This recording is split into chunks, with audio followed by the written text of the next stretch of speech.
হাসান ভাই জানতে চেয়েছেন, আমি একটা খারাপ কাজ করি, এটা থেকে বাঁচার উপায় কি? ভাই জবিউল হাসান, আল্লাহ তাআলা আপনাকে আপনার খারাপ কাজ থেকে বেঁচে থাকার জন্য যে প্রত্যয় দরকার, যে ইমানের শক্তি দরকার, আল্লাহ সুবহানাহু ওয়া তাআলা সেটা আপনাকে দান করুক। আমি আল্লাহর কাছে কায়মনোবাক্যে দোয়া করি, আল্লাহ তাআলা আপনার প্রতি রহম করুন।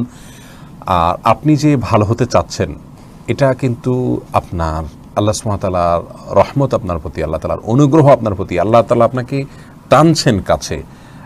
আল্লাহ ইয়াজতাবি ইলাইহি মান ইয়াশা ওয়া ইয়াহদি ইলাইহি মান ইউনিব। আল্লাহ বলেছেন, আল্লাহ তাআলা যাকে ইচ্ছা তাকে নিজের দিকে টানেন। আল্লাহ তাআলা আপনাকে টানছেন, এটা বোঝা যাচ্ছে এখান থেকে যে আপনি খারাপ কাজ করছেন, তার প্রতি আপনার অনুভূতি আছে, আপনি ভালো হতে চাচ্ছেন। এইটা আপনার প্রেরণার জায়গা। আপনি এই কথাটা মনে রেখে যে আল্লাহ আমাকে চাচ্ছেন আমি আল্লাহর রহমতের ছায়াতলে আসি, বাস এটা আপনি যতবার চিন্তা করবেন, দেখবেন আপনার ভিতরে একটা মানসিক শক্তি জোগাড় হয়েছে, শক্তি সঞ্চয় হয়েছে আপনি ভালো পথে আসার জন্য। আল্লাহ তাআলা আপনাকে তৌফিক দান করুন। আপনাকে আমি কয়েকটি পরামর্শ দিব। প্রথম পরামর্শ তো যেটা বললাম সেটাই,